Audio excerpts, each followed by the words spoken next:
Segnali di risonanza, c'est une pièce qui questionne énormément la propagation d'un geste, d'un détail, de quelque chose de très éphémère qui a des conséquences beaucoup plus importantes dans le temps et dans l'espace.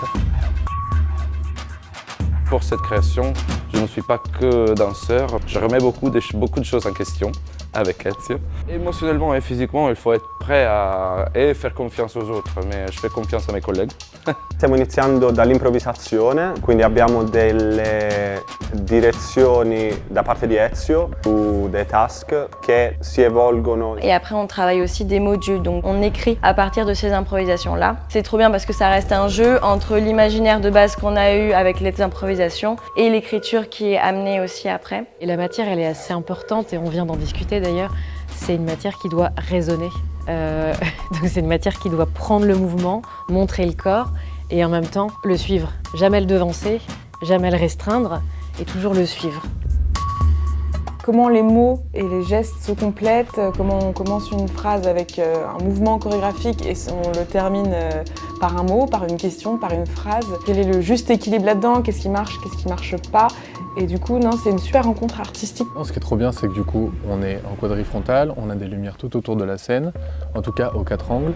Donc ça permet d'atteindre les danseuses, les actrices de tous les côtés et de faire plein d'effets différents, de les suivre sur tout le plateau. Tutte le leggi che noi studiamo in musica sono influenzate dalla risonanza e la possibilità di avere questa volta 4 speaker, quindi posti ai 4 angoli, ha permesso di lavorare sul suono e sulla propagazione del suono nei 4 punti dello spazio in concomitanza col movimento dei danzatori.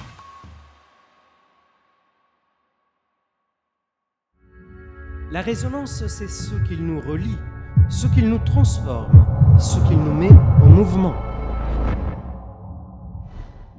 Et si t'avais été déposé immédiatement contre la poitrine de ta mère et pas le lendemain, qu'est-ce qu'il en serait de ton enfant aujourd'hui? Et si tes parents t'avaient nommé autrement? Et si ce retard n'avait pas existé? Et si elle ne les avait pas, serais-tu encore toi?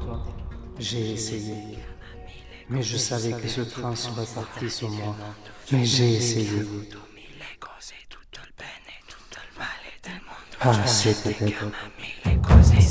Ça vous a déjà arrivé de rêver de quelque chose qui semblait plus réel que l'éveil?